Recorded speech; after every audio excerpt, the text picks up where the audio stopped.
ఈ అద్భుతమైన కార్యక్రమానికి ఇచ్చేసిన ప్రతి ఒక్కరికి హృదయపూర్వక నమస్కారాలు.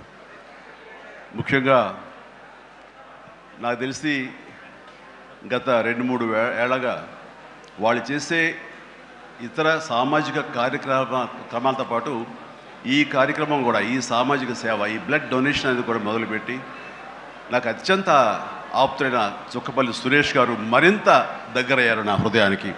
ఈ సందర్భంగా ఇంత చక్కటి కార్యక్రమం, ఇంత సేవా కార్యక్రమం చేస్తున్న నా మిత్రుడు, సోదరుడు చుక్కపల్లి సురేష్ గారికి నా హృదయపూర్వక ధన్యవాదాలు, నమస్కారాలు తెలియజేస్తున్నాను. అలాగే ఆయనకి కుడి ఎడమలుగా ఆకాష్, అవినాష్ ఇద్దరు అత్యుత్తమ కుమారులు. వాళ్ళు ఈ కార్యక్రమాన్ని వాళ్ళ భుజస్కంధాల మీద వేసుకొని దీన్ని ఇంత చక్కగా, ఇంత పెద్ద ఎత్తున, ఇంత మెగా బ్లడ్ క్యాంప్ చేయటం అన్నది, దానికి ఎంతో కొంత సహకరించిన మా చిరంజీవి చారిటబుల్ ట్రస్ట్కి ఎనలేని సంతృప్తిని ఇచ్చావు. తద్వారా నాకు ఎంతో సంతోషాన్ని మిగిల్చావు అవినాష్. It's wonderful. అండ్ ఈ రోజున ఇది కార్యక్రమానికి విచ్చేయటమే కాకుండా బ్లడ్ డొనేట్ చేసిన బిడ్డలాంటి తేజాకి నా హృదయపూర్వక ధన్యవాదాలు తెలియజేస్తున్నాను. And excellent. నేను అడిగింది ఫస్ట్ టైం అని కాదు, ముందు నుంచి ఇచ్చాను. సో బతికిపోయావు, లేదంటే కనుక నన్ను ఇన్స్పిరేషన్ కానీ బయట మాట్లాడుతుంటావు, ఈ బ్లడ్ డొనేషన్ దాంట్లో తీసుకోలేదేమో అనుకోను. వండర్ఫుల్. Please keep rocking.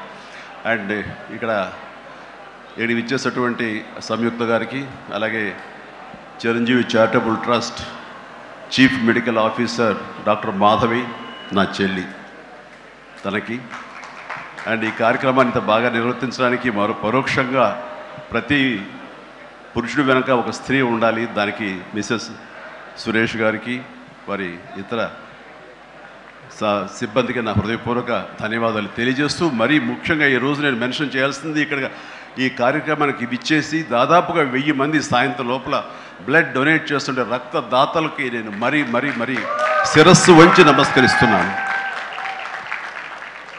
వాళ్ళు ఈ రోజున బ్లడ్ ఇవ్వటం అన్నది కేవలం వాళ్ళకి ఎనలేని సంతృప్తి వస్తుంది, కానీ ఆ బ్లడ్ మూలంగా ఒక ప్రాణం కాపాడబడుతుంది. ఇది నేను ఎప్పటి నుంచో ఎన్నో ఏళ్లబట్టిగా నేను అనుభవిస్తున్నటువంటి గొప్ప ఫీలింగ్ ఇది నాకు. అంటే చాలాసార్లు చెప్పాను, కానీ ఎప్పటికప్పుడు కొత్త జనరేషన్, కొత్త యువకులు వస్తున్నారు కాబట్టి నేను మళ్ళీ చెప్పాల్సినటువంటి ఆవశ్యకత ఎంతైనా ఉంది. ఎందుకంటే ఇది చాలామందికి స్ఫూర్తినిచ్చే ఒక అంశం.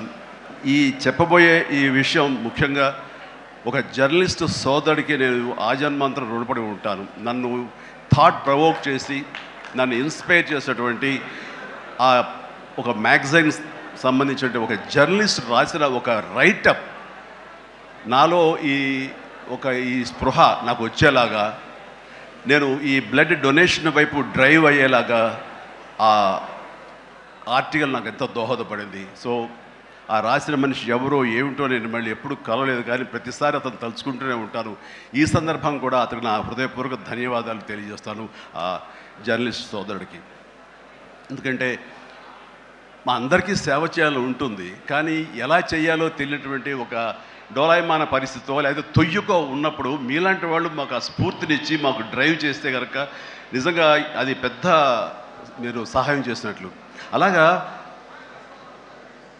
ఒక 27 సంవత్సరాల క్రితం బ్లడ్ దొరకక అనేక మంది ప్రాణాలు కోల్పోతున్నారు. అది ప్రసవ సమయంలో కానివ్వండి, అయితే ఈ యాక్సిడెంట్ సమయంలో కానివ్వండి, అలాగే తలసీమ వ్యాధిగ్రస్తులు కానివ్వండి, క్యాన్సర్ పేషెంట్స్ కానివ్వండి, ఇలాగ రకరకాల వ్యాధిగ్రస్తులు చనిపోతున్నారు అని తెలిసిన తర్వాత బ్లడ్ దొరకదా, బ్లడ్ ఇవ్వరా, ఇంతమంది ఉన్నారు, ఎందుకు ఇవ్వలేరు అన్న థాటు నన్ను ఎప్పుడు తొలుస్తూ ఉండేదన్నమాట.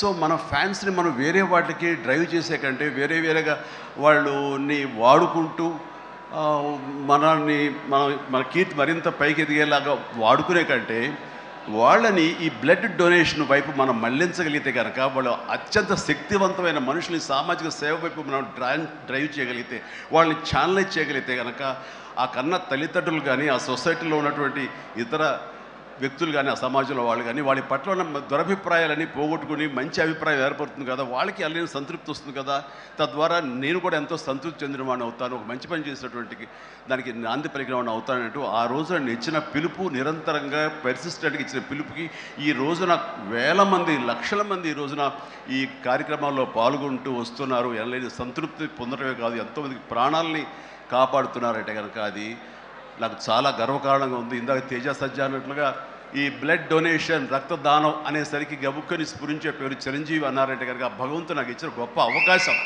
ఇలాగా ప్రతి ఒక్కరి మధ్యలో రక్తదానం అనేసరికి నా పేరు వాళ్ళ స్ఫురణకు రావడం, నేను గుర్తు రావడం అనేది నేను ఎన్నో జన్మలు చేసిన పుణ్యఫలంగా నేను భావిస్తున్నాను. దానికి థ్యాంక్ యూ ప్రతి ఒక్కరికి. ఇక్కడ సరే ఎన్నెన్నో ఇన్సిడెంట్స్ వింటుంటాము, ఎన్నెన్నో ఇది ఆఖరి నిమిషంలో ప్రాణాలు ఎలా కాపాడబడ్డాయని వింటుంటాము. కానీ ఈ మధ్య నాకు మనసుకి అత్యంత దగ్గరగా జరిగిన ఒక ఇన్సిడెంట్ మీతో షేర్ చేసుకోవాలనిపిస్తుంది అనమాట. ఎవరో ఒక పొలిటీషియన్, సరే ఎవరికైనా సరే నేను చాలా సాఫ్ట్ టార్గెట్, ఎవరైనా ఏదో మాట అనేది ఏం పర్వాలేదు. అలాగా ఒక పొలిటీషియన్ నన్ను అకారణంగా, నేను ఇప్పుడు పాలిటిక్స్ చాలా దూరంగా ఉన్నా సరే నా గురించి ఏదో అవాకులు చవాకులు ఆయన పేలినప్పుడు ఆయన మరొక చోటకి ఏదో ఒక ముంపు ప్రాంతానికి ఆయన వెళ్ళటం జరిగింది. అక్కడ ఒక స్త్రీ, ఒక ప్రౌఢ ఆవిడ అది మిడిల్ ఏజ్ ఉంటుందేమో, మిడిల్ ఏజ్ ఆవిడ తను పట్టుకుని నానా మాటలు తిడుతుంటే, నీకు ఎలా మనసు వచ్చింది చిరంజీవిని అనడానికి, అది అని తిడుతుంటే నాకు అనిపించింది మామూలుగా మన మాస్ ఫ్యాన్ కదా ఆవిడ, చాలా గౌరవప్రదమైన కుటుంబంలో ఉన్నటువంటి మనిషిలాగా అనిపించింది గృహిణి. ఆవిడ ఎందుకు అంత ఇదిగా మాట్లాడుతుంది, ఆవిడెవరు, ఆవిడ చూస్తుంటే మామూలుగా సినిమా ఫ్యాన్ లాగానో చిరంజీవికి వీరాభిమానంగానో కాదు, ఇంకేదో ఉందంటూ నాకు అనిపించి ఆవిడ గురించి తెలుసుకోవాలని మన జర్నలిస్ట్ సోదరు ఎవరినో పంపించి తెలుసుకోవాలంటే వాళ్ళు చేసినటువంటి ఇంటర్వ్యూలో విజువల్స్ నాకు చూపించారు. ఏంటమ్మా అంత ఇదిగా ఆయనకి వీరాభిమానం అంటే, అభిమానం సినిమాభిమానం కాదయ్యా, ఆయన వ్యక్తిత్వానికి అభిమానం అంటే చెప్పినప్పుడు నా మనసు టచ్ అయింది.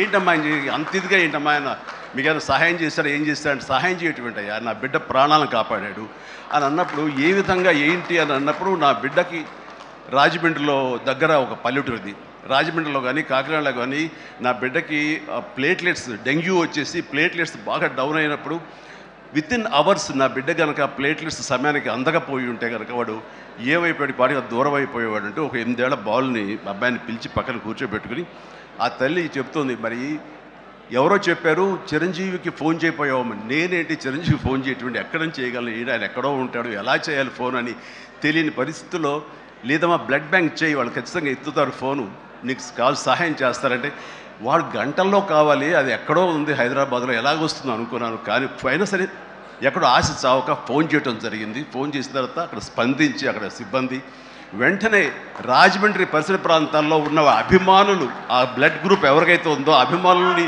వెంటనే పంపించేయడం ఏంటి, అవర్స్లో వాళ్ళు హాస్పిటల్కి, నీరెస్ట్ హాస్పిటల్కి వెళ్ళి బ్లడ్ ఇవ్వటం ఏంటి, దాని నుంచి ప్లేట్లెట్స్ వేరు చేయటువంటి, ఆ బిడ్డకి ఎక్కించడం ఏంటి, తెల్లారిసరికి ఆ బిడ్డ మళ్ళీ తిరిగి ఎంతో ప్రాణాలతో బతికాడు. ఇది ఈడనయ్యేవాడు.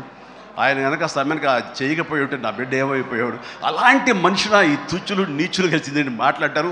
వాడిని నాకు సరిపోలేదు, దగ్గరికి వెళ్ళి ఏమి చేసేదాన్ని అని చెప్పేసి అప్పుడు అంటుంటే చాలామంది అంటారు, ఎవరిని మిమ్మల్ని ఇలా అటాక్ చేస్తుంటారు సోషల్ మీడియాలో మాట్లాడుతుంటారు, మీరేం మాట్లాడరు ఏంటని.